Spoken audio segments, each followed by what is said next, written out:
Slow down,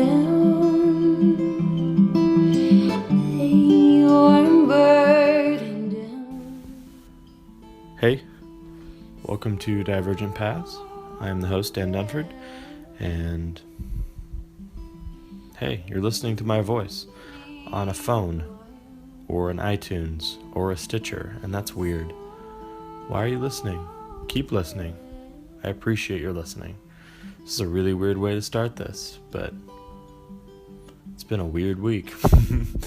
Anyway, I spent 2 weeks not working a whole lot, and then I got used to not working a whole lot and just staying home and practicing.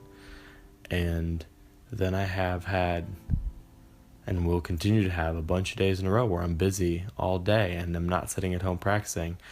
And I have to get used to it again, which is cool. But also an adjusting back and forth. Whine, poor me. I have things to do. Oh no. Anyway, sorry, that was a weird digression for the beginning of the show. But actually, thanks for listening. Appreciate every set of ears that claps themselves to my little podcast. Had a really kind of last second fun get together with Sebastian Vera, who went to Manus before I did, and I had heard a lot about over the years. Oh, Sebastian did this. Oh, Sebastian did that. And I'd never met him. Until a year ago, we met briefly, and then I did another concert with him last week and hit it off, and he was in town for a few more days, so we got together and talked for a bit, and now I'm releasing it very quickly. It's always fun when I have a chance meeting and then quick recording and then immediately put it up. But anyway, all of that to say, Sebastian Vera is my guest today. He is a wonderful trombone player. He is the principal trombonist for Pittsburgh Opera, as well as the River City Brass Band. Teaches at Youngstown State University. But yeah, he's great. He has performed with Buffalo Philharmonic, Pittsburgh Symphony, the Detroit Symphony, as well as being the co-founder of the Third Coast Trombone Retreat in Michigan, which he started with Nick Schwartz, who is the bass trombonist of the New York City Ballet back here. We had a really fun time. Lots of, typical trombone kind of goofing around, but we talked about a lot of really good stuff, a lot of really important stuff about, mentally dealing with the work that we do, as not just note-wise or performance-wise. And so I hope you enjoy it. It was a really, really good time. As per usual, there's music on the end. This time, bringing back an old friend of the podcast. Sebastian sent me an email earlier today with two choices of pieces, and one was one movement of a really cool Persichetti piece, which I've been a fan of Persichetti ever since I was small. But the other piece was the one, which is the one I'm using, is a piece by the friend of the podcast, Ben Brody. And of course, I had to go with that one. He's been on the show 3 different times, and, why pass up a chance for a fourth? But it's again, a really, Ben's of course, wonderful composer. And, again, he was on the Pitch Black Brass episodes and the Seven Lovelies episode, as well as his own solo episode. So on the end of the show today is Sebastian playing Ben's piece Time and Waves for solo trombone and electronic delay. So that is really cool. And if you want to check out, Sebastian and the stuff that he's up to, hit him. He's hit him up on Twitter or on Instagram. Twitter is at Sebastian Vera.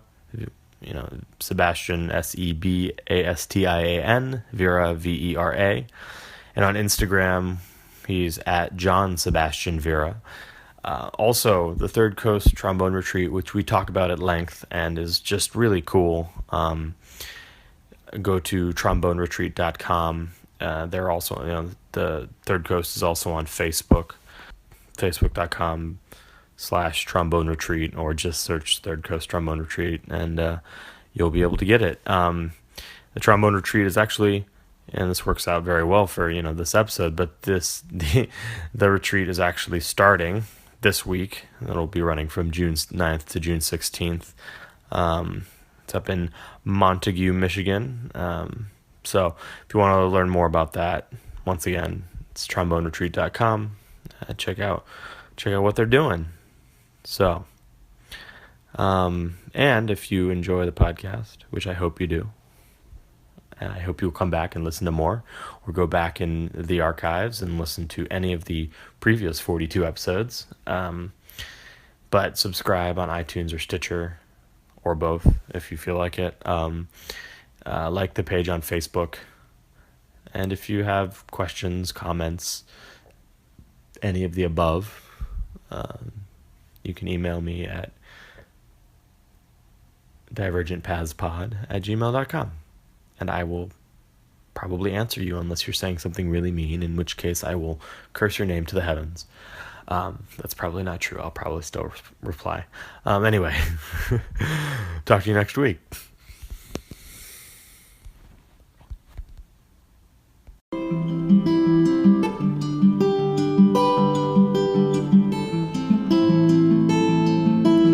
Slow down.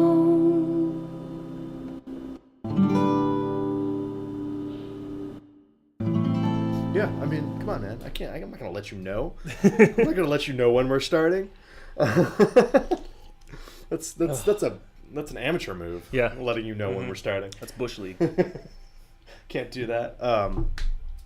So Sebastian, thanks so much for sitting down with me. It was really fortuitous that you just happened to be in town this week, playing a concert. Yeah, that's And how it works, right? Yeah. That's how it happens. Well, and it's good because it's funny how I record these things and it kind of goes in cycles. Like I'll record six interviews in 2 weeks, and then I won't record anything for a month because I don't have to, and people are busy. It's hard to schedule with people sometimes, and then there will be someone like you where we'll meet, we'll work things out and record 2 days later, and it's great. That's what's It's so cool about it's having really your cool. own thing. I love it. I love doing this, and even if no one outside of the small whatever following I have, no one, even if it never becomes a huge thing, I just like talking to people, Sure. And It's fun. I guarantee you that my mom is going to listen. So. Yes. Yeah. Yes. So My mom probably will too. Sweet. So there's two people. No. That's what's so cool about having a podcast. It's like you can do it, you can fit it into whatever your life is. And it's on iTunes forever. Yeah. It's never going to be a situation where it disappears, which is both good and bad, I suppose. Yeah. If something really awkward, really awful, some of my early ones are a little rough. And I mean, there's only one way to get better. exactly. Right? Just keep doing it. Yeah. Keep doing it, man. Yeah. Motivational. Anyway. So we're going to start with Roshu duets, right? Yeah. That's how this works. Yeah. So you are also a trombonist and Manus alum. much like Go Wildcats. Much like this. It's the narwhals. Oh, my It's bad. The new squirrel narwhal. New Skrull.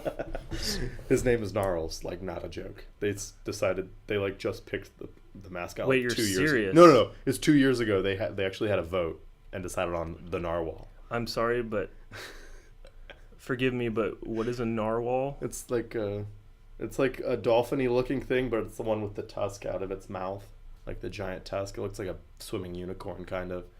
Oh, it has does it have a horn? Yeah. Oh. It's technically a really, really long tooth, but Yeah. it's like a fucking 5-foot horn.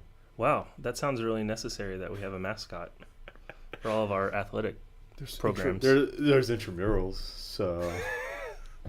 uh, anyway, new school. It's crazy, but also thanks to them for providing this space for recording. Oh, absolutely. I mean, it's beautiful. Yeah, compared there was a period where I was recording in these rooms like twice a week, and I actually ran into some issues with room scheduling people because I was working the system a little bit because I'm not a student anymore. You know, I kind of worked the system, and they're like, "Why does he have so much time reserved on all the floors?"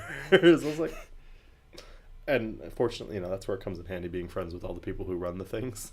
That helps. Because like they'll be like, "Just ask me next time," as opposed to, "You can't do this anymore." Anyway, so you've had a lot of, you know, over. When did you finish at Manus? 2008, if I'm remembering. Let me think. I think 2010, I think. So you left the semester before I started. Cool. Yeah, All right. I did the master's and then I did the professional studies. Gotcha. Okay. Well, yeah, because you know, since you left so recently before, you know, when I say I went to Manus, people often ask me, are like, "Oh, did you go? Were you there at the same time as Sebastian? Was, you know, or like whatever?" I'm like, just missed each other, but And you definitely know if you went to school with someone because it's like the smallest building. yeah, exactly. You can't avoid if anyone. you play the same instruments. Yeah. That's even this year 3 trombone players in the studio. Really? That's why they had to hire me to come in and play all the bass trombone stuff. Well, that's good for you. It was fine. It was cool. But now they're gonna have 2 this next year, so no more money for me. God, why do you got to bring in students to do stuff? We got this podcast. So, Yeah, yes, that's exactly right. Let's see. So you have had a fair amount of early success as a trombone player, which is not, at least on the orchestral side, is not always the case, and is frequently not the case. I mean, if we're being honest, I mean, well, you know, we'll come back to that. Where are you from? What is your background like? I'm from Texas originally. Where in Texas? Around Dallas. Okay. So like a little north of Dallas, close to University of North Texas, like Denton, just south of Denton. Little Denton. Yeah, I mean, I definitely came up in the Texas band machine. You know? Yeah. You know, which has a lot of merits. You know, it's like everyone takes lessons. You know, there's summer band, there's marching band, there's, you know, they're very competitive. You know, so it's a lot of fundamentals and a lot of, you know, sounding correct. You know, because band directors basically, you know, they're judged and graded by their UIL scores. You know, Wait, so it's like UIL. It's like you do a competition every year and get graded. Oh, okay. Against other schools. It's just like the terms are different in Florida, where I went to high Florida. school. Yeah. Yeah, and I mean, like, I had this amount of players from my band go on to all city or all region or what? It's city, region, then state. Is that how it works? Or Yeah, we did like in middle school it was like city, region, and then like high school was regions and then area. That's and the then one I was state. forgetting. Yeah. Yeah, That's ridiculous. That's the one thing that always, you know, not to get on too much of a tangent with high school band, but that's the only. It's all I think about. It was my pinnacle. You know. Because in Florida they just do taped auditions of everyone. Oh wow. They don't. There's no hierarchy. It's just everyone sends in a recording. Yeah. To, you know, they have like where you go to a specific high school where they tape everyone, and then they send it to whoever makes the decision, and they listen to everyone. That sounds fun. You thought like you know those guys who have to listen to all the tapes for like the New York Phil, they think they have their lives bad. They have no idea. Oh god. Well, at least they record it all the same. That's good. Because if like you have a bunch of kids that don't know how to record, like I'm listening to like college kids send recordings and they still don't know what they're doing most of the time. Like maybe 1 out of like 10 makes it like just the recording sounds correct. Right. You know. Well, you know how you fix that? You just hire someone to do it for you. Sure. And it's not that expensive. Yeah. You can find it. Good work for not that much money. Anyway. So wait, you did you go to what, SMU and then to Manus after that? Yeah, I went to Southern Methodist. like my whole dream in high school was to just get out of Texas, Yeah. you know, and I, you know, got accepted to like San Francisco and some other places and really thought about it, and then just SMU was SMU cheaper no, in state, or that's not public like, school? you know, I but- got a great scholarship to these places. It was just, it made sense. Like I had lessons with the teacher, John Kitzman, and all of his students were doing really well and winning jobs and going to really good grad schools. And it was, you know, it was far enough away from home, but close enough, you know, so mom can still do laundry on the weekend, that kind of stuff. And yeah, it was cool. And so I went there for 4 years, and then I actually spent a year at the University of Akron as a grad assistant. Yeah. And that's a long story. And That's super random. it was very random. I was just like, what am I doing? But it was cool because it was a good re-energizing kind of thing, Mhm. you know. This is I pla- before you did your master's? Yeah, well, I was like starting my master's, and I play with Akron Symphony, Cannes Symphony, and stayed with a fantastic teacher, Ed Zadrozny, and kind of regrouped, you know. Sometimes you just need time to regroup and like get away from. I mean, you weren't getting away from music necessarily, but you were kind of like it's not New York, but the Dallas region is a pretty there's a lot of musicians there, and it's high pressure, and you know, it's a big city with a lot of musicians and a lot of work but not as much work. A lot of work, but not as much work as there are musicians. Right, and I wasn't at the point where I was like, I want to build a freelance career right now. Right. I was just like, especially at SMU, it's like all orchestra. It's like, let's get a job, let's play excerpts, which at the time, that's all I kind of thought about. And, you How know, it goes. that time in your life is the most, you know, formidable, like 18 to, you know, 22 is like when you're figuring out who you are, you know, and I still was. And my biggest motivation wasn't like the trombone. It was like, oh, I'm in college now. Wow, there's a lot of girls around. There's like I can get stuff. beer and shit. Beer. Wow, that's what being drunk feels like. Oh, cool. Let's do this every night. Yeah, why am I going to class? So it's like that. It's like, Yeah. and it took me a while to like mature to like, okay, this is what I want to do. This is what I have to do. You know, that kind of thing. Yeah, it took on a personal, it took me multiple times of doing that. I had to take time off more than once before I finally got my head right and was like, because I'd been wanting, you know, for me personally, I'd been wanting to do it supposedly since I was like 12. It's when the switch kind of went on. Yeah. But like as you go on, it's you can get bogged down in so many different parts of what music community or just life, and you know, sometimes you just Sure. need that moment to be like, no, if I do something else, I'm gonna be miserable. Yeah, Like that's just absolutely. And that's important because that makes you a more well-rounded person. It makes you closer figuring out who you really are. Mhm. You know, if you pigeonhole yourself and say, I have to do this, like you don't know what you're going to want in 5 years. You don't know what you're It's going to want in impossible. 1 year. And that you should put yourself in a place where you're flexible to just take life as it comes. And if I really enjoy this, I can go this direction, not just I'm doing this. This is all I want to do because I think that's what I want. You Yeah. know, the biggest thing is when you're young, you think you know everything you want. You know. Well, it's weird. It's funny. Like when I'm not saying that I have everything figured out. I'm not that old. You know, I'm still in my So fresh I'm faced. still 26. You know, like I'm not. But at the same time, like when you hit 20 or 21, you think you have figured out your life at that point. Well, you have absolutely. You you can drink now. Yeah. Exactly. But recently, again, putting in the caveat that I haven't figured anything out really, but looking back at 21, it doesn't seem like that long ago, but it's at the same time, it seems like so long ago. And there was like, looking back at 21-year-old me, you know, fresh off the boat in New York, so to speak. And like, I don't even know like how I like thought that I could had everything figured out. It's a weird. It's like a self-preservation thing. Yeah, that's true. And it takes like that fear. I think that fear is necessary of just like, I'm graduating and I have no idea what I'm going to do. You know, and those people are more interesting to me, honestly, like the people that have realized that, hey, I don't know everything. hey, I'm interested in a lot of things. I'm open to a lot of things. That's you're cool. a person. You're not a person. You're not one. You're not defined by one. Yeah. Yes. Some people get locked into that. Yeah. Well, it's because I had like a weird. It took me 8 years to get my bachelor's degree. I never went. Nice. I The 8-year plan. And I didn't get a master's degree, and I didn't get a performance diploma, but because of like that. Well, that every weird, gig I have, they want to see your master's degree. So I'll bet. Yeah. I bet. And they want it to be like framed. It's really important. Well, exactly. It's when it comes down to it, it's just everyone just does it different. But Sure.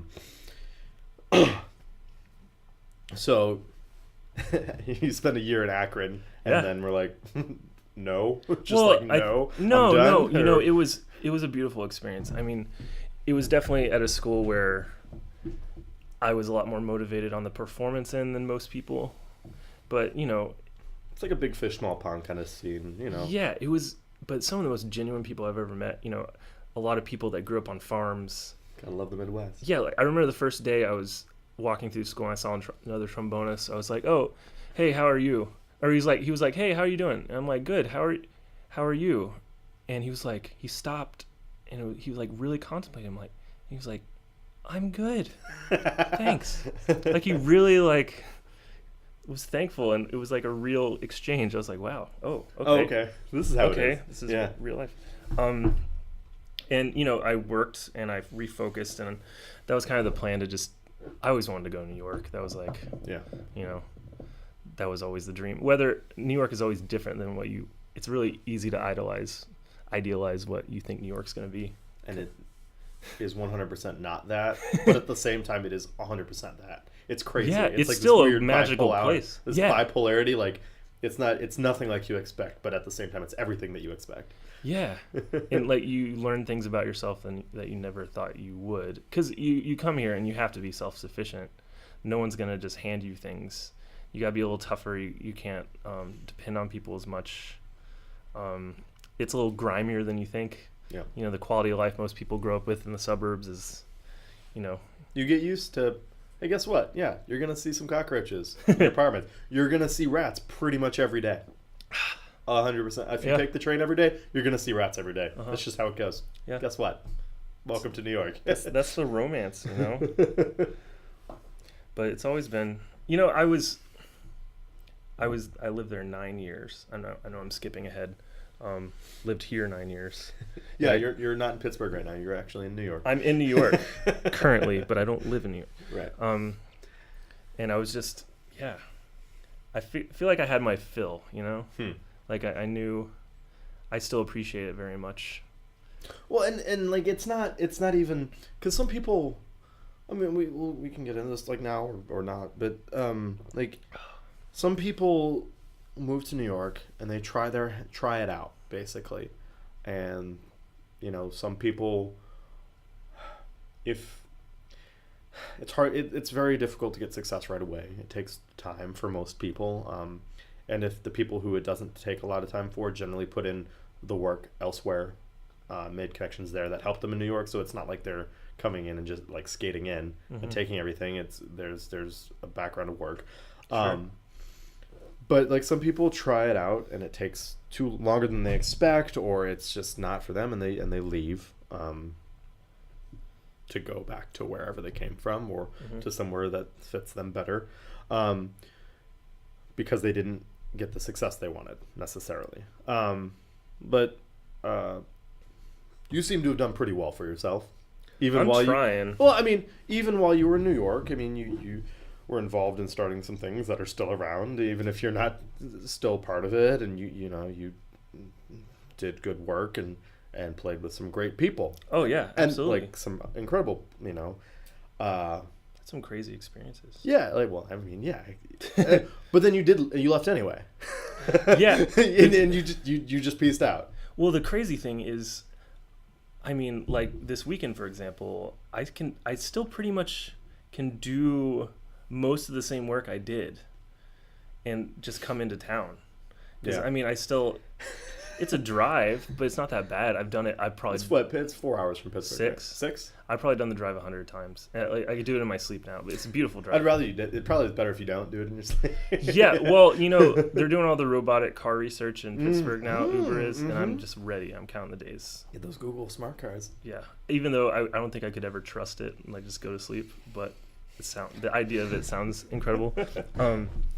But yeah, I mean, I still do most of the same work, and that's great, and I get to see all my friends. It's like a vacation, and it doesn't cost much to get here. And if you just are taking work from people who actually live here, it's no big deal, That's the thing. Whatever. Kidding. No, that's. But there is an element to that. Like, I would imagine, in most people's heads who are working in the city, when guys come in from out of town but those guys all put in their time here too. It's not like. Yeah. It's just there's so little work out sometimes. Yeah, it's tough. I mean, so basically. So that wasn't a shot at you. That was just me being jerk. snarky. Yeah, I know. No, I've thought about that, but at the same time, I feel like I'm not like a poacher. I spent 9 years here. Yeah. And I really developed a lot of these relationships and earned that. Yeah. And absolutely. Where I put my head at night is not as important. I'm still contributing to the city, that kind of thing. For the most part, people get work. I mean, it's not always the case, but for the most part, people get work because they worked for it. You would like to think. That's how I try to run my life. Otherwise, I would just cry myself to sleep every night. But people generally. That's what being an artist is. Yeah, people generally work hard for what they do, for what they get. But anyway, that could go down a dark path. Don't diverge our path. I don't want to diverge into suicidal darkness. We can go there. That's fine. No, this is just for my own counterpoint. Yeah, this is just for my own mental health. Really, these podcasts are a therapy session for you. I'm just yes. Well, I have a tendency. I quit smoking again, and haven't had a cigarette in 2 weeks, and that coincided with working a lot less than I have been for the past 6 months. So it's I have this between the no longer smoking and the overwhelming abundance of just free practice time. Yeah. Part of me is this is awesome. I'm so happy I get to practice 4 or 5 hours a day. Yeah. On the flip side, though, I'm just why am I not working? And because I have this tension of no more nicotine and smoke going into my heart and lungs and bloodstream, I'm much more on edge and aware of the fact that I'm just sitting at home practicing. Yeah. It's my first period of really only having time to do that because I've been working at Manus in the offices and always been crazy busy, and I'm anyway, this is not about me. No. But this is something that everyone kind of has to relates to. For my sure. God, yeah. I think that stuff. I think that's necessary as far as even Dave Taylor's talk. You studied with Dave, right? Yeah. That 5 years. he's probably told you about. He's had those dark times where the phone wasn't ringing, as he always likes to say. I think that's important as far as appreciating what you have when you do have it, and appreciating work, and never being entitled, and being thankful even if you don't love what you're hired for sometimes. Yeah, I mean, you and I both played in this specific orchestra this past weekend, and I wasn't completely. I didn't love the music. It was fine, but I get to hang out with Andy Kemp and Andy Madai and Tim McCarthy. I wouldn't call him McCarver. Tim's awesome. Like the baseball announcer Tim McCarver. Tim McCarthy. I get to see these guys that I play with fairly regularly, and it's always cool to hang with them. And I'm grateful for it. And it's because it's really easy to go into this place of just bitching about everything. Absolutely. I was hanging with the guy, Ron Wilkins, last week, and he was like, "Yeah, how you get it, how to." You want to hear a musician complain? Give him a gig, Sure. It's just kind of how it goes. That's a huge thing. So when you did your master's in performance diploma at Manus. Yes. In that beautiful rundown old building on West 85th Street. Yeah. But so when you finished, what what did that look like for you, in your career personally? Like, I know, because I know you were able to play with the Philharmonic, a little bit here and no. Mm-mm. Why did I? Oh, you reading my bio? I read your bio and like God, I played Chris on Goldhagen would always I bring played it up. on a Jim Markey's solo CD. Okay. So he was bass trombonist at the Philharmonic Right. at the time, and it was with the members of the Phil and the Met. Gotcha. And I was like a grad student, so I felt like that, you know how the Olympic basketball team always would like bring all the all-stars, and then there'd be like one They played good against college the college kid. team, Or they went- like Christian Leitner on the Dream Team. Yeah, exactly. Yeah. They let him like carry the towels. That's what I felt, and so I was just like, I showed up and just like shut my mouth, and it's like, wow, I have all your CDs. Hi, nice to meet you. Well, I mean, so not okay. So you did some stuff with like these guys while you were in college, and you had Sure. opportunities to play with people. Oh yeah. Like what were you do? But what did you do to like fill up that gap between then and when you started like winning jobs? Sure.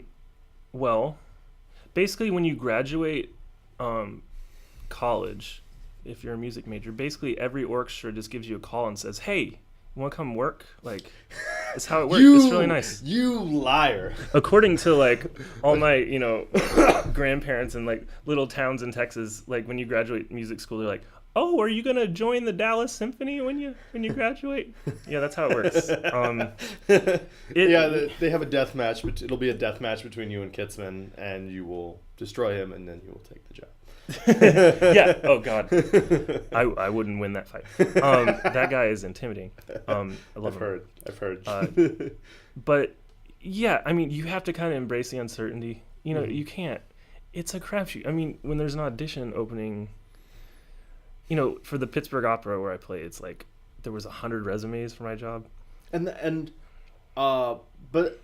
Pittsburgh Opera is a great company, but it's not one of the ones that you necessarily hear about all the time. It's like the Houston Opera, the New York City Opera, like right. You hear these are ones that you hear about regularly, but like there are other really really good companies. Oh sure. And even ones that don't pay as well, orchestras, companies like fucking Naples Philharmonic part-time orchestra gig, roughly 18 to 20 grand a year For bass trombone. Yeah. for a bass trombone. Like it was something like 75. Sure. 75 people. Yeah. Showed up, and I sent in my resume, and they're like, "No thanks." I was like, "Okay, whatever." There's a lot more supply. Yeah, like there's sure. so many trombone players fighting for these same orchestral jobs. Yeah. Like well, you know how it is. Yeah, that's why I feel very grateful. It's the Pittsburgh Opera is a very very good what we call a B house. It's probably one of the best B houses in the country. Mm-hmm. You have your A houses like the Met obviously in San Francisco and Chicago, Houston, Florida Grand actually is a house. That's just based on like budget kind of things. Yeah, what Kennedy they can Center. afford to do, who they can Right. afford to bring in. Right. They get, they can do the big Wagner operas that are like, 6 hours and bring in the big sets and bring in the big singers and that kind of stuff. And we're right at the top tier of the next tier. So I really enjoy playing. And so back to your question. After school, you kind of just, you hope that the work you put in paid off. It's not like you suddenly get in gear. Hopefully, a really good teacher of mine said, it's a marathon, not a sprint. And my mindset was usually just a sprint. Like I was the guy that did his 10-page paper like the night before and all that stuff. But you can't do that with, getting better at instrument. It's about building something. And plus, like half the time these auditions are not announced far enough in advance to where you can do all the prep work when they announce the audition. Like you already have to have all that stuff in your fingers or whatever. Sure. In your slide arm before then. And Your slide arm. Yeah. I had nothing to I got nothing. I like it. But you have to have all that stuff kind of ready, and then you can do all the polishing when the job is announced. Yeah. With the exception of like Damien when he won the Met job, like he prepped for 3 weeks. Honestly, my best auditions are when, and this probably is not helpful to anyone, but like my best auditions are the ones that I kind of didn't have any expectations for. Yeah. And you're in a good mindset where you don't feel like you need the job. It's the mental. The mental component is so much more involved than people are probably willing to give it credit. Oh God, it's like everything. Yeah. You know, I had a really big audition right before the opera, and I did okay in it, and I like worked really hard for it. And then the opera was like a couple weeks later. I'm just like, okay, I even forgot to learn an excerpt on it. Like I realized the day before that I didn't prepare. It was like at the bottom of the page that I copied, and that's why I tell everyone there's a certain amount of luck involved. Like the only excerpt they did not ask me to play the entire day, which I was there for like from noon to like 11 o'clock at night, like was that one. The one that you didn't prepare. The one I didn't prepare. And that's That's sometimes how it goes. That's how it goes. And you do your best. So I was lucky that I got this job like just a few months after I graduated. And it's not a job that's like you're set, It's a very good job to have when it's happening. And I stayed in New York for 3 years after that. So I would just commute into Pittsburgh for things. And, I was involved with the Guidonian Hand and just random New York stuff. And because my favorite part about New York is the fact that you can do different things every day of the week. Oh, yeah. But it's interesting because you look at the things that you've done, because a lot of times, well, and this is nothing against them, but like the guys who are the marquee orchestral players, that's all they do. Exactly. Like that's all they do. Yeah. I mean, they might say they do chamber and solo work, but what they're best at, and this is debatable depending on who you talk to, but what they're best at and where they shine the most is in an orchestra. Yeah. And that's fine. It's definitely a skill to develop. That's what they get paid $120,000 a year to do, or whatever it is for wherever city you're in. You have you have your orchestral stuff that you do, but you also kind of supplement it with these other kind of freelance type things, which I'm a guy who's like super heavy like orchestral only cat. They don't have time to do that most of the time. With Pittsburgh Opera, it's not quite as full time. Oh, you have time. You have time to do other stuff. Honestly, yeah. I think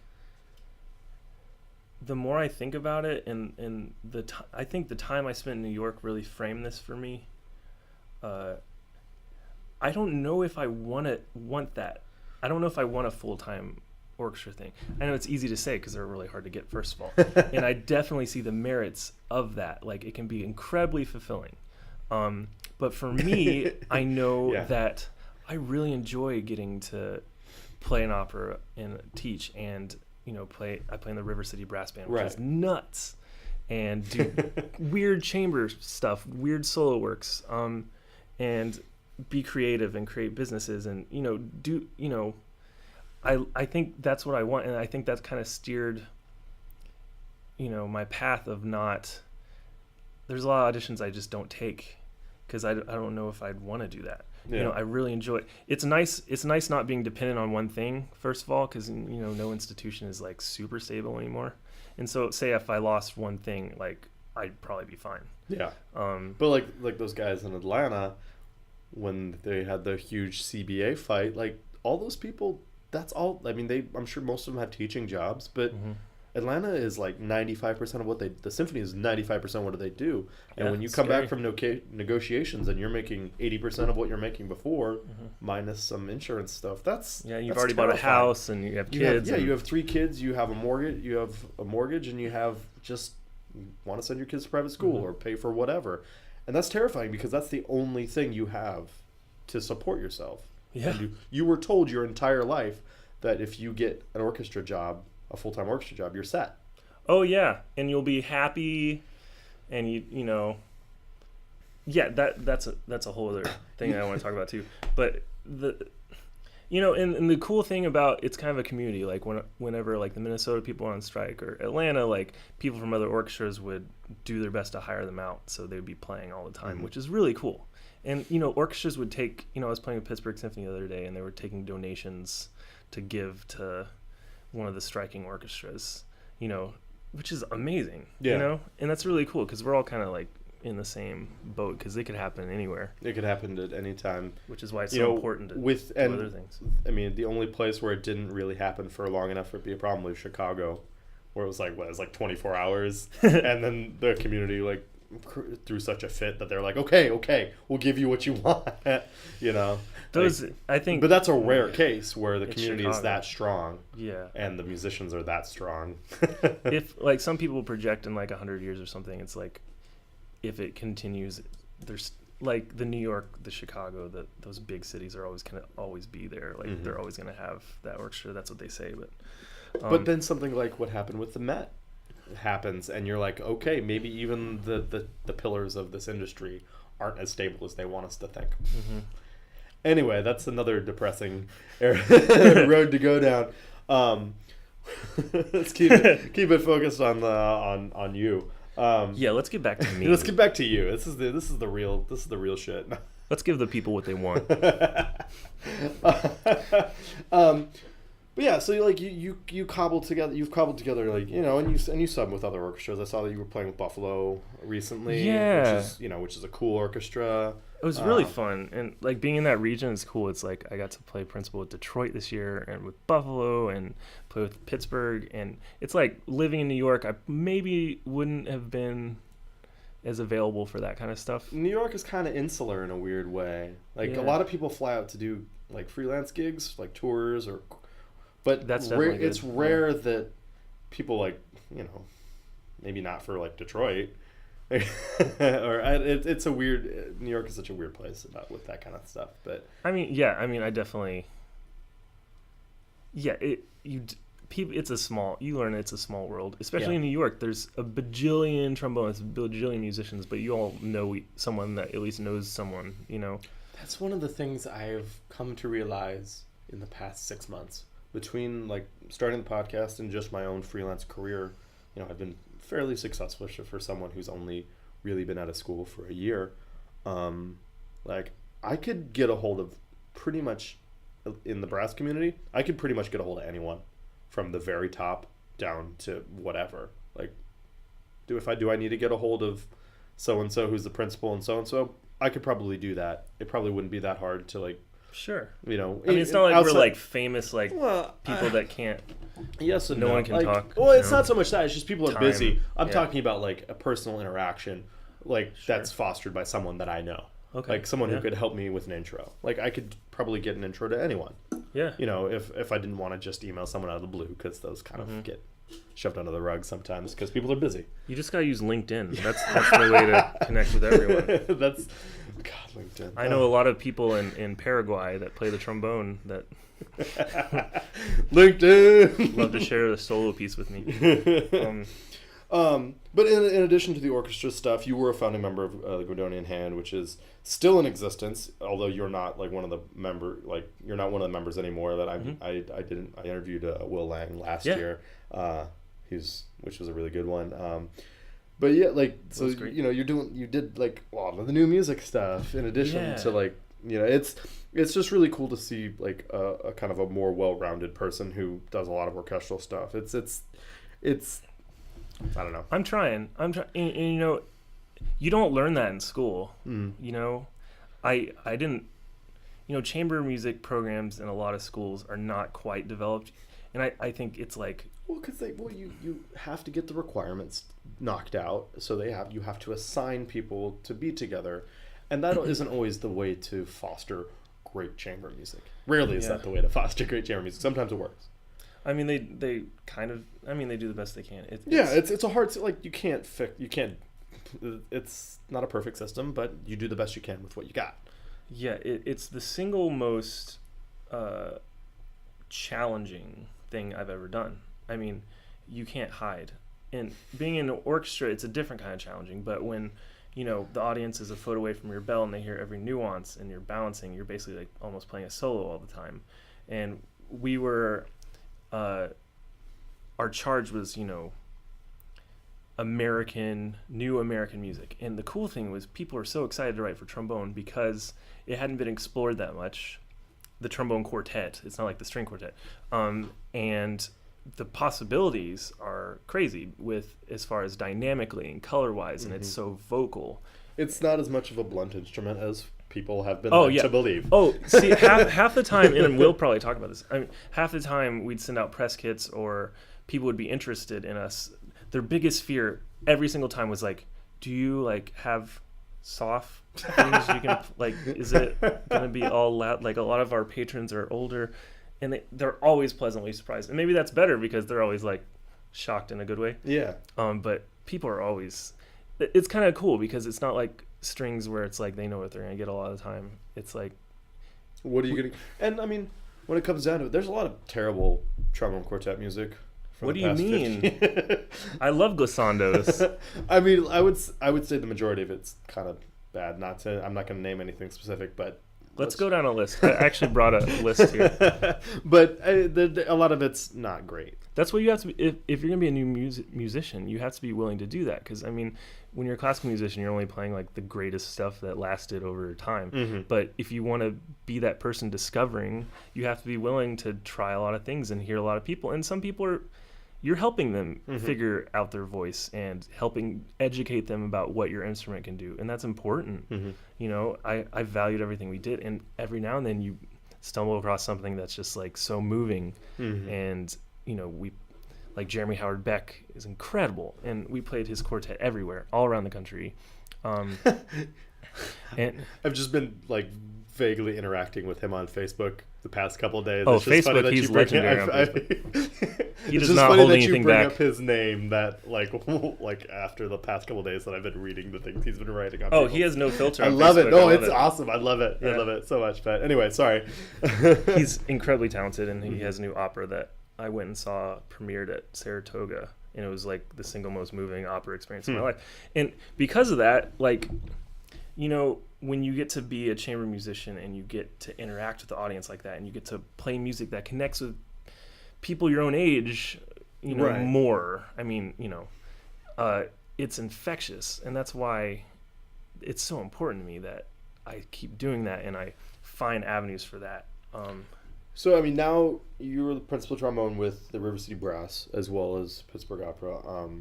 Do you have, River City Brass? It's always a blast. But I mean, River City Brass is a very different kind of thing. Oh my God! I mean, it's a huge ensemble with just like, you know, like firepower out the ass. I mean, that would be a much better slogan. I'm gonna present that. River City Brass, firepower out the ass. I would go to that show. Well, is that travel blast? Is that like that? That's kind of like the kind of thing that I would think of with that kind of a tagline. Sure. Like as far as brass players and loud playing. Anyway, but do you still do like smaller chamber stuff? As you know. Yeah, well, that's the thing I'm developing. Because I just moved there like this past year, and so that's like what that's like all in the works, you know. Because I feel like I have this wealth of knowledge that I can bring to my next chamber group and kind of like mold it, you know. The brass band. So, you know, for those that aren't familiar with being a trombonist, you know, you're in the back row, and your parts are, you know, when you play often, especially in opera, it's like, you know, someone's dying or like hellfire, or it's always the exciting part, or you have a really beautiful thing. But you're not just filler all the time. You're not playing all the time. In brass bands, I did Elixir of Love earlier this year. Filler. That's it. That's all it was. It's worth it though when you get to the good things. That's you know? True. It's absolutely. Like, it's so amazing. Well, we can talk about that too. Absolutely. Brass band. So it's this rare thing in Pittsburgh. It's the only full-time brass band, maybe in the world, definitely in America. Yeah, even like the big name ones like Black Tech, they're not full-time. No. Those guys are like just really, really, really high-level part-time guys. Yeah, they like fly in. Yeah. Yeah. And it's been around for like 33 years in Pittsburgh, randomly. And they have this huge following. And, you know, all the concerts are pretty much sold out or almost sold out. We play it was like 100 services a year. And, you know, I'm on the front row.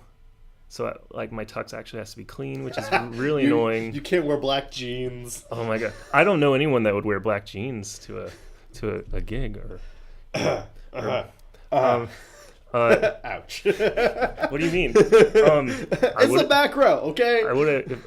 Yeah, people can't tell. You should get like a shiny black stripe to put down the side. The thing is like I bought a tux last year and then I gained like 10 pounds and it's like really uncomfortable to play in. See, now you're a musician. Yeah. Now you're a freelance musician. But That's now the way to like do it. but now I've like lost some of the weight so I can go back to actually wearing a tux again, like matching the pants with the jacket. But whenever I've done that specific orchestra, yeah, it's been black jeans with my tux jacket and a bow tie. You know, I learned the other day, I don't know if this is true, but I learned that stripe down the side originally denoted like a servant. Weird. Like the servants, that's how they knew who the servants were. That's so That that they makes had so the much sense. and if you think about that, it kind of like, oh yeah. It's depressing. Anyway, sorry, continuing So, to talk about River City. Yeah. So yeah, I was fortunate enough to get this audition, and I'm on the front row. I'm playing the whole time.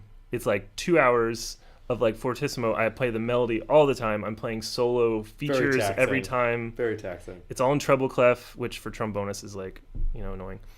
Treble clef and transposing. B flat, treble clef. What? Yeah. What?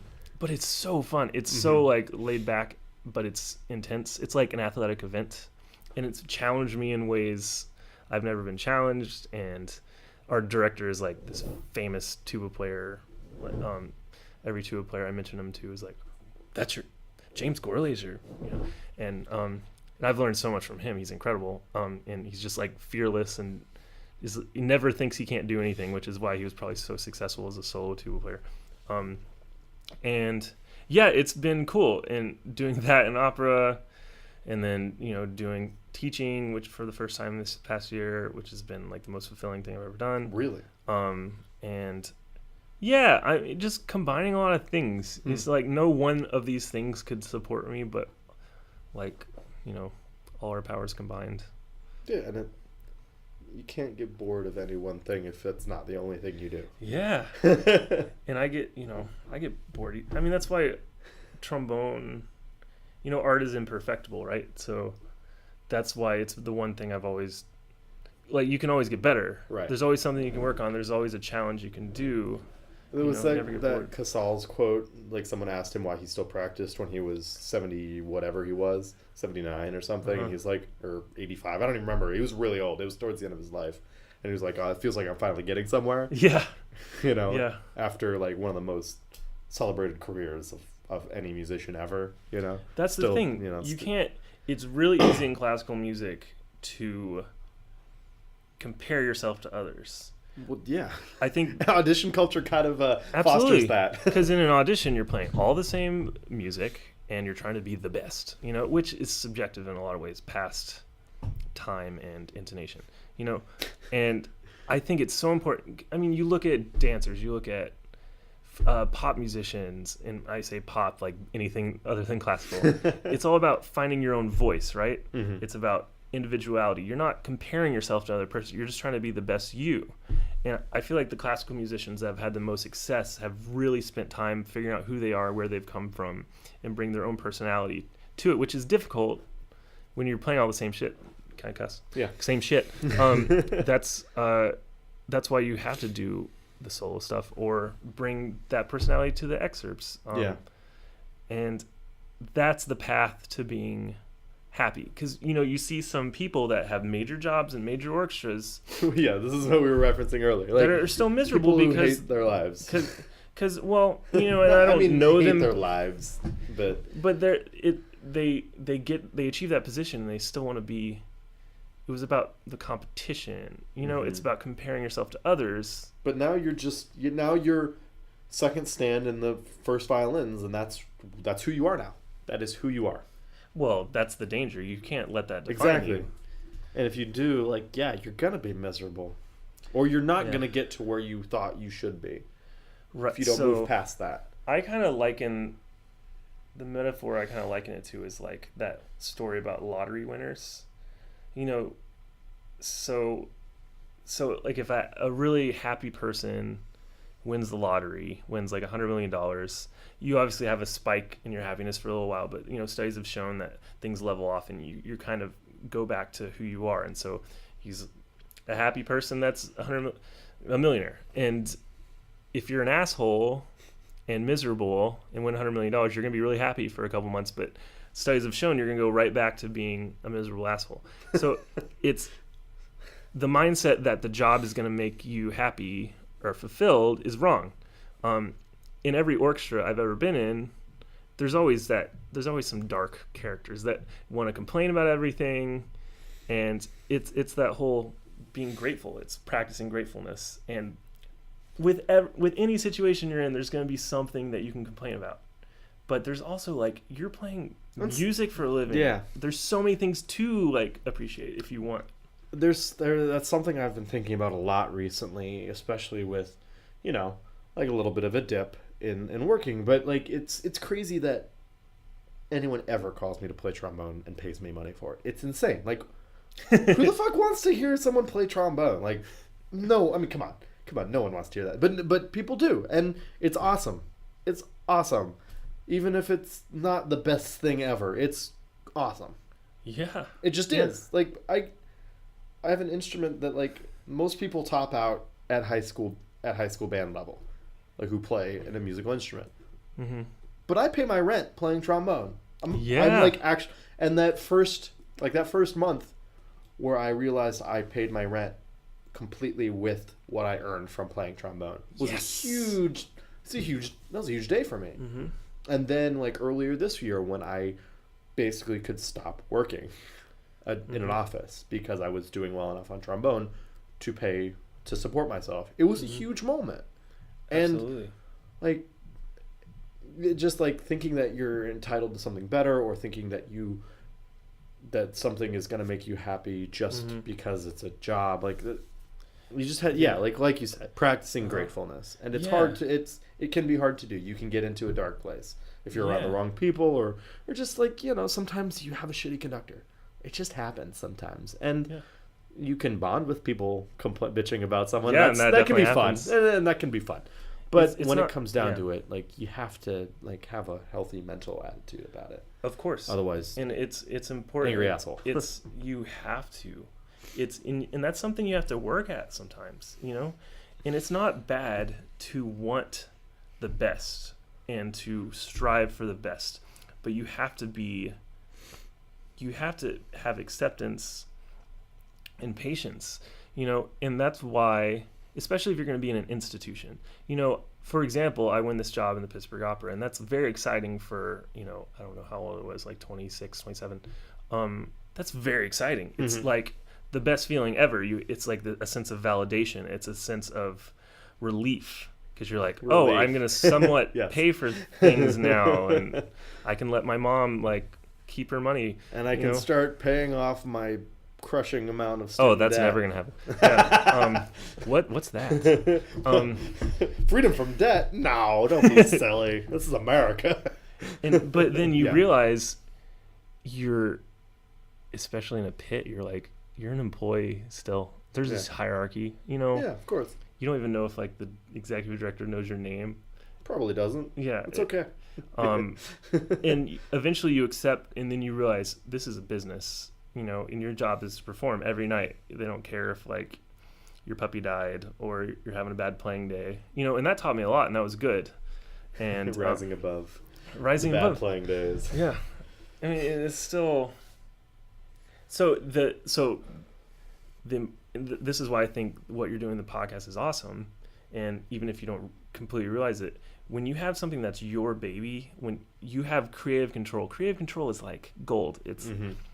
It's such a recipe for happiness, because every little victory, every like interview you get, or every like little thing that happens, like when we were running the quartet or my trombone retreat, is so exciting. Yeah. Because it all came from you, And if you want to pivot, if you want to change things, you can do it and make it your own. And it doesn't have to be anything but what you want it to be.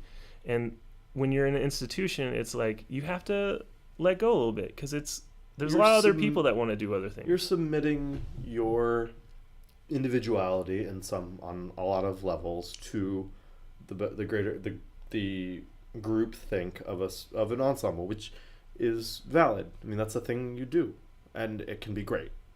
Yeah. But it's not an individual thing anymore. You're making a choice to let go of your individuality to be a part of something bigger. Yeah, well, or you pick and choose your lane, watch out, where you can have your individuality. Like my creative control is the trombone section, you know, and we're teammates, Right. and how I phrase things, and then, you know, and when you build trust with a conductor, He'll let you, yeah. they let you do things, you know, and that's cool, and I love it. But you know? have to work for that. You have, Yeah. and as you should. Yeah. As you should. Yeah. And you get confident, you grow in confidence the more experiences you have, and then, you know, you feel like you can sit in with anyone and play, and that's a whole other, you know, thing. But the whole philosophy of just appreciating it is like, it's so easy. And I'd say the majority of people sometimes, and I'm no saint, of course I complain about things sometimes, but like, it's so easy to, oh, this sucks, I hate this conductor, or like, you know, that's like anything in life, you have to be able to take stock and you have to choose to be grateful, you know. And that's why I try to tell my students, especially like younger generation, it's like really easy to have entitlement, blah blah blah. I don't mean to like hate on the millennials, but I mean, you're come on, you're how old are you? Like early 30s? 33, yeah. Yeah, I mean, I'm in that generation. You're the tail end of the millennials. Oh like, yeah, absolutely. or you're like 33 to 35 is like the oldest millennials. Oh, you see that, and I feel like that It's just funny because you see the generation. Because in the opera, I'm like one of the youngest people, and like you see the generation just slightly older than you, and they're just like, they never complain. It's just like, you get work. You're working, okay. Yeah, You don't complain. There's a hierarchy, and you know, and me coming in like, no, we don't. They shouldn't treat us that way. No, we deserve that. Like, I should get doubling to play alto trombone. You know, like, oh, that's true.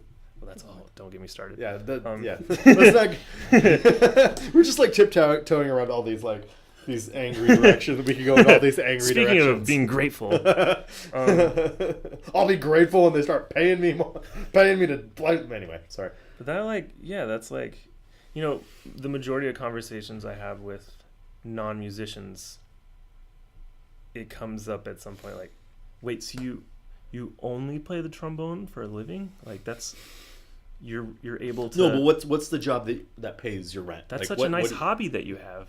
Yeah, like, no, like really, yeah, like you kind of accept you're not going to be a millionaire when you do this. Yeah. Unless your name's Dave Taylor. Unless your name's Dave. I don't like to put limitations, you know, on myself. And it's like hard. It's hard to balance it all, and still remain a healthy person. that's the thing. If you're like talking about like the path to like, you know, I by no means do I feel like I'm like I've made it and I'm successful, but like, as far as being happy and being stable, yeah, I'm getting that and being optimistic about where I'm going. Yeah. At 33, like most people would look at your life and be like, you don't have to. You can stay in the lane you're in. Probably Looks like we made it. But yeah, I mean, like a lot of people who are in like trombonists or any musician really who's in college, they could look at what you do and be like, oh, you can stay in that lane for the rest of your life and be fine. Yeah. But as a like individual, I would imagine like you're always looking for what the next thing is. Yeah. And that actually makes a great segue into talking about the festival. Oh, okay. Looking like the idea of looking for the next thing to do and to create. So I was just looking at the Third Coast. Is that right? Yes. Yep. All right. The Third Coast Trombone Festival Retreat. Oh, that's very different. That's I such thought a long time about that. That's such that a better word. name because it and like where it is on Lake Michigan, like it feels more like a retreat than a festival. When you go to whatever city the ITF International Trombone Festival is in, that feels like a festival. Sure. Like a festival. Mm-hmm. But on the coast of Lake Michigan, it feels like, Oh yeah. gee, it's beautiful. It's Yeah. beautiful. I lived in northern Indiana for really? 4 years, 3-4 years, and I could retire there probably, maybe, but it's nice, like up in that region. So you started this with Nick Schwartz, right? Mm-hmm. Nick Schwartz, he's the bass trombonist of the New York City Ballet. Cool dude. I've only met him a couple times, but The coolest. like the coolest dude. He's cool and handsome. So why did you? There's a lot of trombone events. There's a lot of them, Mm-hmm. and personally, I have a tendency to rail against them because Sure, me too. I'm anti. I'm kind of when it comes to musician. I don't know if this comes from me hating orchestra and like that whole culture because I could never be a part of it because that's just not my personality. I don't know if that's where it comes from, but I have a tendency to rail against these kind of establishment things. And there's a lot of established trombone festivals that have been around for a long time. You know, the Eastern Trombone Workshop. What's the one in DC? The festivals, yeah. Like these festivals, these groups, or the Alessi Seminar, or whatever, like these trombone events. And a lot of times they're very nerdy is not the best word to use because nerdiness can be cool, but it's, I don't know. I just have issues.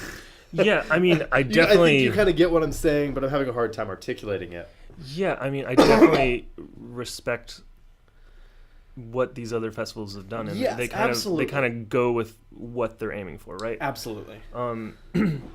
So, you know, Like, what was the germ of the idea for starting something just like in the middle of Michigan? Like, that doesn't seem like the most that's not the first place you would think. yeah.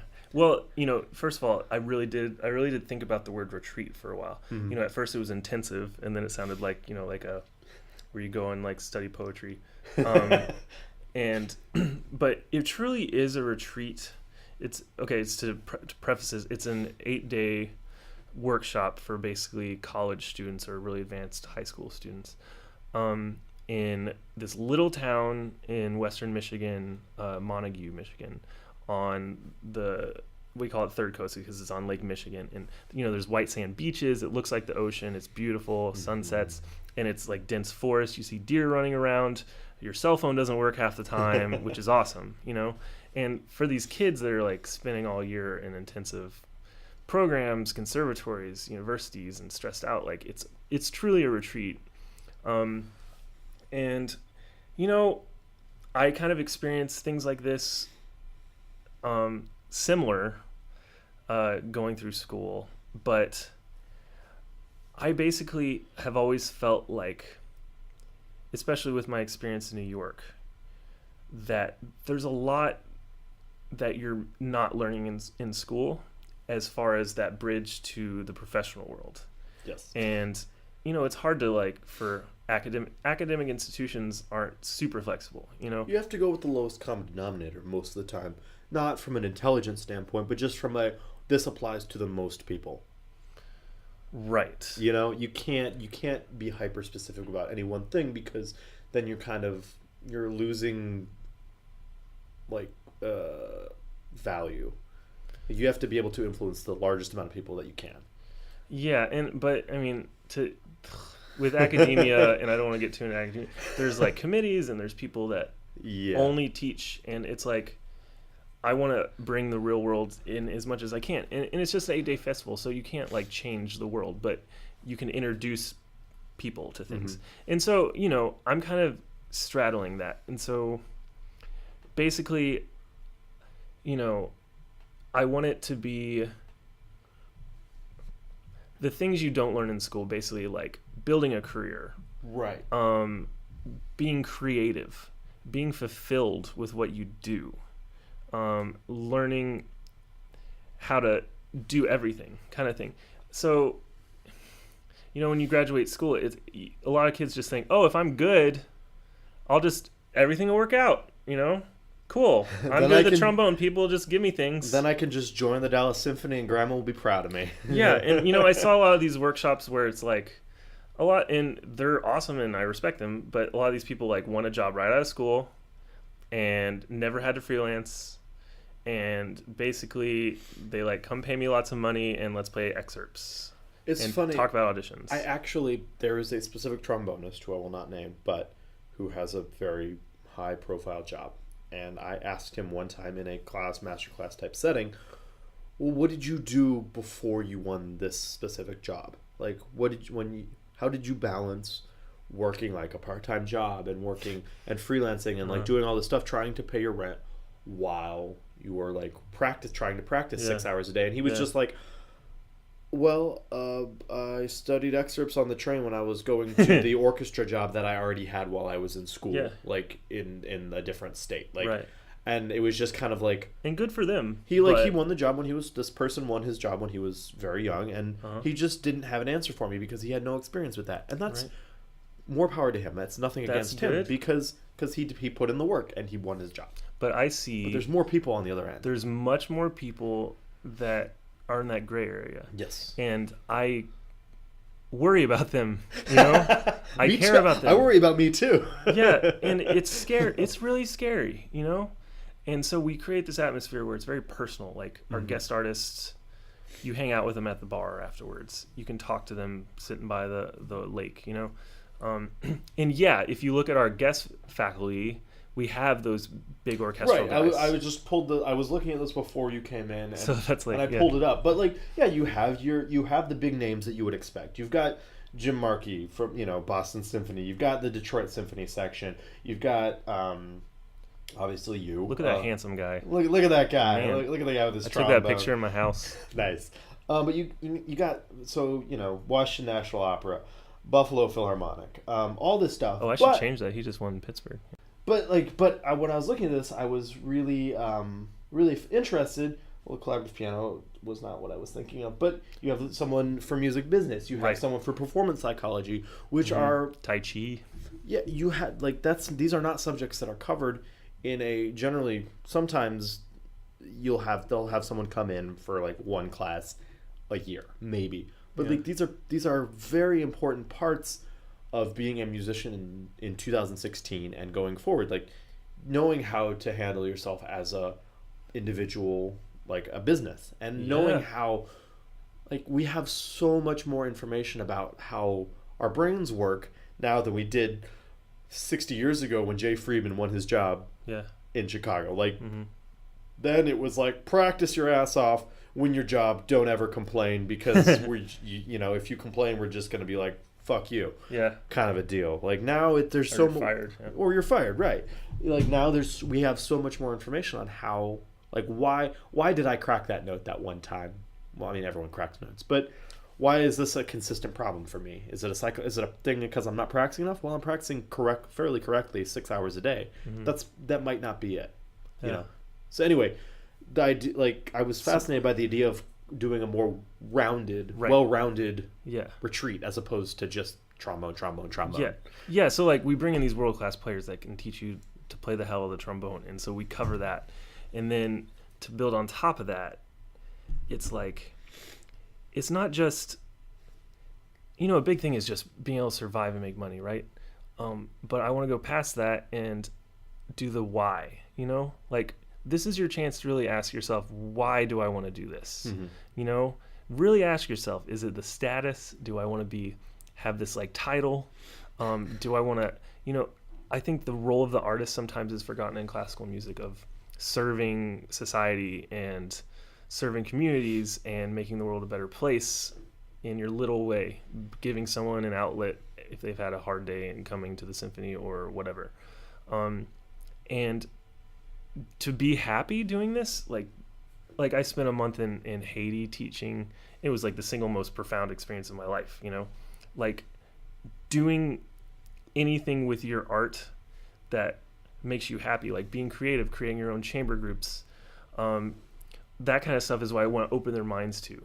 Like not just, I don't want to be in the single lane of I'm going to win an orchestra job or I don't know, because or that's I'm gonna not work at Starbucks. Yeah, which can be a very good job. And they give health insurance. There's nothing wrong with working at Starbucks. In New York City, there's probably more competition for those jobs than like auditions nowadays. Really? Because I don't know. Last time I was at a Starbucks, it was a scary situation. Like, who are they competing with? Yeah. Anyway. Yeah, maybe. That's horrible. Sorry, but like the point being, like, is it orchestral or nothing, or is there more like different kind of approach? Yeah. Well, in this day and age, you can't there's so survive as orchestral or nothing. No, because you're not going. yeah. Chances are you're probably not going to win a job. Yeah, and if you do, great. But even, and this is what I say, even when you do win a job, you need to know this stuff. You need to know how to talk to people, how to sit in a new section and make them feel comfortable with you. Just getting along with people, being a genuine person, not treating people like you want something out of them, which, when I lived here, people can be treated sometimes as like, well, I'm what sure can we you give both me? Know people like that, and it's just part of how it is in a freelance community sometimes. But you stand out when you're a genuine person and really get to know people, Mm-hmm. and you're a lot happier that way too. And that's the whole thing. It's like you need to get to a point where you enjoy what you're doing. That's the whole point, right? Mm-hmm. And when you chase after that stuff, the money, it's simple, but the money does come, when you're really open to different things. I never thought I'd be a chamber musician. I never thought I could start a festival. I had no idea. Me and Nick came up with this idea in a bar at Whole Foods bar, like 5 drinks in. No. What I got this idea, bro? What if we started our own trombone festival? It's gonna be the best. Like, It's gonna be so badass. do whatever we want. We're just gonna be drunk all the time playing. No, I'm just kidding. Well, that's not far. No, just, Well, I mean, that's just being a trombonist. I had this big drawing that this girl, Sky, drew. She's a really talented trombonist at the University of Michigan. She drew us this picture that says the Third Coast Beer Retreat, and it's on my fridge. It's perfect. There are, Well, I mean, there's good breweries in Michigan too. Well, we tell our students, you gotta do the hang. If you play with an orchestra and they want to go out afterwards, that's when you really connect with someone. Yeah, it is difficult, and that's part of the reason. And sometimes it's funny talking about the hang. So I don't know. So I saw an article recently about someone wrote an article about like the importance of the hang, which I didn't read because I mean, if you have to write about it, it's kind of like it kind of ruins it. But yeah, like you can be exhausted, but sometimes you still have to go out for a beer afterwards just to get to know people, because otherwise, it's like you the only time you get a chance to know people is like a 10-minute orchestra break, and what are you going to really talk about? Yeah, like, I hate small talk. Yeah. Like, yeah, it's like, oh man, it's hot out today. Yeah. Oh man, like, this How piece, about this huh? weather? How about that local sports team? Yeah, exactly. Like, and that's just not how you get to know people. Yeah. And There's something about getting fucked up with people.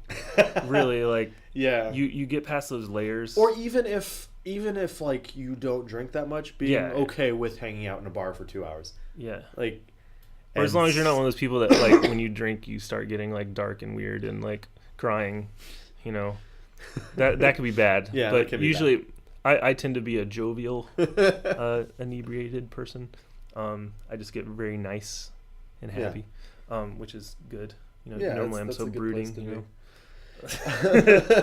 But I mean, just like music, especially now. I mean, and it's always been like this to an extent, but more and more with how important it is to, like, these things come, like, successful things come out of personal relationships. Oh yeah. Like, this festival or this retreat came out of you and Nick being good friends and hanging out and drinking some beers. What's better than that? What's better than working with your friends? Working with your friends. I did an interview with this group called the Westerlies. Cool. A really great Yeah. quartet, out of New York by way of, they're all from Seattle anyway. Mm-hmm. But they all knew each other kind of growing up, and then they all went to school in New York, and they started a group because they were like all really good friends. And they've been doing it for 5 years, and now they're like really hitting some good success. Yeah. Because they stuck it out because they were friends and they hang. Yeah. And it's just like great art coming out of great personal relationships. I think there's something to be said with that. Like, if you gave me the option of forming like a quartet with like the 4 best players possible versus 4 people that I know and love and trust that are good players, any day of the week I would do the latter. Because, when you're in a chamber group, especially if you're working a lot and you really want to be great, you get to a personal, vulnerable level with everyone. Everyone's insecurities, and that's a very...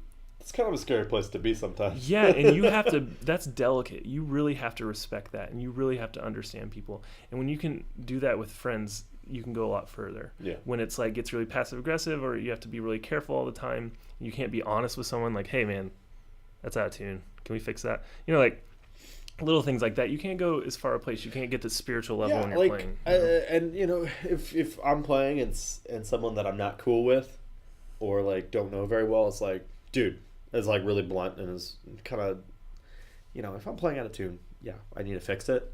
But like, I'm much more happy. I'm okay with like someone I know and trust and respect and I'm friends with saying, hey, let's fix this, as opposed to some asshole I don't know who's just kind of a dick. Yeah. And it's like, dude, you're out of tune. I'll be like, fuck you. Yeah. You should, by the way, you should never, you should always be like, hey, can we tune this? Yeah, never. Even if you're like 100% sure it's their fault. I mean, there's never one. We heard this out of tune chord the other day, and we were just like, wow, that's a lot of people that know they're right. You know, they were just sitting on it. No one was moving. That's so good. I love that. You know, and I've been there. I've done that. We've all done that. We've all been the guy who thinks he's right and isn't, or well, I mean, I'm always right, but I don't really know it's what more that's important to it's less important to be the right person than it is to play with everyone else. It's play a well with team everyone else. sport, you know. And so so we started this thing, and you know, how many years has the festival or this the is retreat the been going? third year, and Third year. it's like starting in a week, and it's like it's been nice not thinking about it for like the last hour because A it's lot of like stress. on my mind. Like getting able to practice is a victory, you know. It's giving. The first year we were like did way too much. We both gave full solo recitals and a duo recital and tried to run this festival, and it was just like a disaster. But how like what happened like the week after? Did you get like really, really sick because of the like letdown and then, you know, not be able to play or something? Oh, well, you just want it to be so great because you see these kids come and they're just so bright-eyed and they love it and they just want to be inspired, and it inspires you to be inspiring and to just help them a little bit and just give them. That's really what you want, is just them to be motivated, to be recharged, and kind of frame themselves in the right way, because you see people coming from a bunch of different teachers, and you know, some of them you can tell they just lost the joy sometimes, and if you can give that back, if you can give them a new perspective on what their career can be, like, hey, you can be happy not playing in an orchestra, I guarantee it. You can actually make money doing other things, or you can play in an orchestra and do other things. And you can also be happy and be in an orchestra. Like all of these things are open to you if you know if you're willing to approach it. Just the right way. believe in yourself. No. Just you can believe in yourself. That's fine, but also practice a lot and learn shit. Yeah. Because there's more to it. That's the first obstacle. I was just telling Nick that on the subway today. Is like when you have students, the first step is to get them to believe that it's possible, because that's the biggest barriers, ones we set on ourselves. And if you have this mental block, and even your subconscious, where you're like, I'll work hard, but I'm not talented enough, or like I can't really do that. I still deal with that every day. Well, that's just bullshit, because it's like we're only capable of what we believe we're capable of, you know. And if I've always had the mindset, if someone else can do it, I can figure it out. You know, that's always been my mindset. Even if I'm not afraid of like, I can't do that, so I never can. Like I'm like, that guy. Some people are naturally have disposition where they can do certain things better, and I think every player has certain things they're just really good at, and then you just fill in the holes by working on the weaker areas, you know. And so you got to get over that mental block, and then you got to put in the work, you know, and get strong and cultivate your mind of what you want to sound like and all that stuff, fun stuff.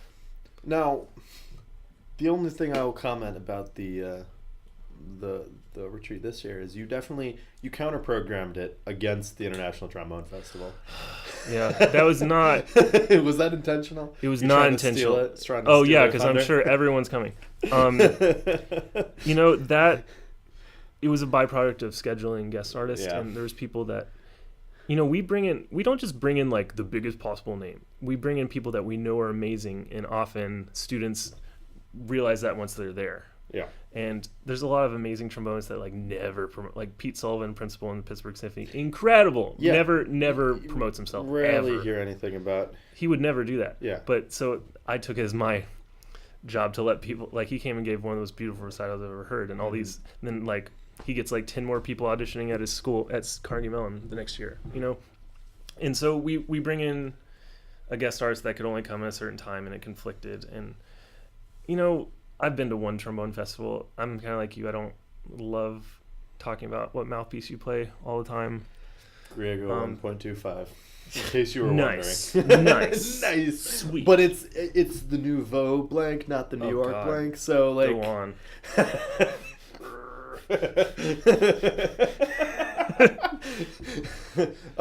We should pull them out and compare. Single buffed Edwards Bell. Oh my god. Yeah. Anyway, I need that. Hold this again. But yeah, no, like it's. That's the thing. I think a lot of, even the great trombone festivals, like it falls in a little bit too much into the trombone nerdery and less into the being a great musician. And you need that. You need that. You need a bit of the That nerdery. niche. People. There needs to be a place where you can go play any trombone ever That's true. and hear like really good players and get excited, and that promotes the younger people to get excited. But we're kind of like a boutique thing. We only accept 20 at the most, because we could make a lot more money if we just accepted a lot more people. But it's the personal. Oh, it's got to be things. personal. Yeah. It's got to be. That's the whole thing. That's what it's about. Even 20 is almost a lot, But, all the kids, it's important that they can afford it, because we were all there. We were all poor.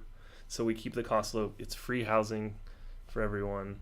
We just got our first sponsors. It's like exciting. We have scholarships now. I can't believe this happened. Like, Right. you kind of with anything, you gotta, if you have an idea, you gotta just do it. Mm-hmm. Even if you don't know how a lot of people won't start something until they know how every step is going to happen, and that There's doesn't no way. work. You just. Well, I mean, that's how this fucking Exactly. show went. Like, it was 2 weeks. I started asking people. 2 weeks of me asking people, "Would you listen to this? Would you listen to this? What do you Yeah. think?" And then 1 week, I do one orchestra that I'm nominally attached to provides musicians for Mozart in the Jungle. One Cool. day we got out way earlier than we expected, and I was like, I'm just gonna go to B&H and buy mics today. Do it. And then I did it. I recorded my first episode that Friday, and then Boom. submitted it to iTunes the next day. And then 2 weeks later, they approved it. That's awesome. And now that Yeah. you've had this interview, you've like peaked and you can retire. Yeah, Like, this I'm is done. Like episode Yeah. 43 will be my crowning achievement, and I will retire. One of my favorite from the guy that does our business talk, Lance Leduc, who's incredible. He's like the music business professor Guru. at Carnegie Mellon. He was like in the Army band or Navy band on euphonium. He's done everything, but he has this quote. I don't know if he stole it or if he came up with it, but it's ready, fire, aim, Yeah, which I love. you hear know, that? Yeah, You just you get an idea, you just do it, and you learn as you go. great. Like, you don't have to, if you expect yourself to have the best podcast ever with like 1 million followers on your first episode, you're crazy. Yeah, And you're just gonna get better, and you have to be willing to be not perfect right away. yeah, You and know? that's how it goes. So, coming up for you've obviously the Third Coast Trombone Retreat next week. Oh my god. Next was it June 9th through the 16th. 9th through the 16th. Lots of great musicians will be there. Yeah. As far you're you kind of on River City still does a bunch of stuff in the summer, I'm assuming. It's the craziness like kind of slows down a little bit, which is nice because I could use it. It's the busiest year I've ever had. Yeah. But yeah, we have stuff during the summer. Yep. And River City coming out, you got stuff, you got your playing. You'll probably be in New York a couple more times this summer. yeah, I'm doing this festival in Idaho, which is cool. It's beautiful out there. Nice. Idaho. And I'm just excited about traveling. Like this Yeah. is I quit. I had this summer job that I taught for the last 4 years, and I am taking a leave from there, and because I haven't had a summer in 4 years, I've just done this job, and I'm so excited about traveling, and I have all these plans like Central America and Nice. a lot of things. Just I think this is my first free summer since you want to come? yes. I've like I got this. I'll show you. It's badass. I think the last time I had a free summer was 2004. Like between festivals and then working. Like the one summer I wasn't doing music stuff. I was in boot camp. Oh wow. Yeah. So 2004 was the last time I haven't had like a booked up summer until like this year. I'm not working a job. I'll do whatever gigs whatever Sure. gigs happen, but it's just kind of like practicing Yeah. and podcasting, Sure. and it's kind of a nice feeling. The freedom, I think the freedom to recharge, even though it's scary, especially if you're not having the consistent income, is so important. If Yeah. you gotta let yourself be creative and just like reconnect with who you are and what you're doing, like meditate every morning. That's like my favorite. And My I can't meditation wait. is watching Kelly Ripa, but sure. Coffee and Kelly. She's she's a little firecracker. That sounds like a joke. It's really not a joke. I do watch her in the mornings while I eat my breakfast. But yeah, You gotta have your rituals. You gotta have your rituals before I start practicing. Yeah. So that's all super exciting for you for this. Yeah, I'm just trying to enjoy the ride. Do the best I can. Pay my rent, which is good. Yeah, and which is I'm sure is actually a bit Oh cheaper my in Pittsburgh. God. When did you move there? Like two years ago? A year ago? This just like not even a year ago. Really? Yeah. See, for some reason, I thought you were out of the city much before that. I would be going there a lot to play. Okay. But I almost don't want to tell people. Like, well, of course. Sorry, I can cut that out if you. Oh no! I mean, as far as like, I used to be just like poster boy for like, dude, Pittsburgh is awesome. You have to like check it because it really is. But now I'm at the point where, and it's really selfish, but I'm like, wow, I like don't want other musicians to know about how awesome it is. Yeah. Like, my rent was cut in half. Plenty of buddies who did the Pittsburgh thing for a while and loved it. Really? Just loved it. But anyway, Sebastian, thanks so much. This was been so much fun. I really appreciate taking some time to sit down with me. Absolutely. We had coffees right before, so we were both like jacked.